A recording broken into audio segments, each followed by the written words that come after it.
When you ask somebody for their ID and they open up their wallet and they go like this, what do you say to them? You ask them to remove it from their wallet and hand it to you. Please don't touch their wallet or purse. They may accuse you of taking something out of there. You want to hold the ID in your hand. When you look at the photo, you look straight across. Remember, it's much easier to look at somebody straight across this way than it is up and down, because the way somebody's eyes are will never, ever, ever change.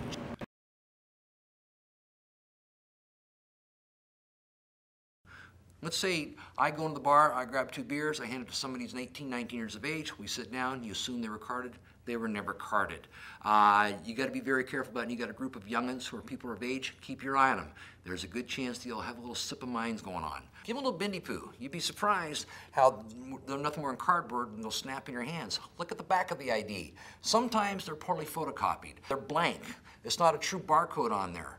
Every state has different features. I one time had a bartender share the story with me. An ID was handed to him. He looked at the back of it and said, "Not valid ID, entertainment purposes only." He says, I looked at the guy and said, "Very clever." Their signature, have them sign their name for you. When you have them sign their name to compare their signature, have them sign it 3 times on 3 separate pieces of paper. It's a psychological thing. But the time they hit the 3rd piece of paper, sometimes they freak out and write down their name, the name on the ID, or they get nervous and just walk away. Does all the font match up? Look at the typefaces. Does the birth date and the expiration typeface match the address typeface? Ask them questions on the ID.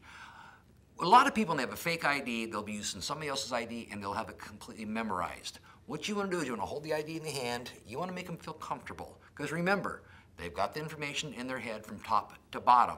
What you want to do is start out by asking them real questions like, so what you doing out tonight? Going to college? Where are you going to college at? When do you mean you grow up? Why do you want to do that?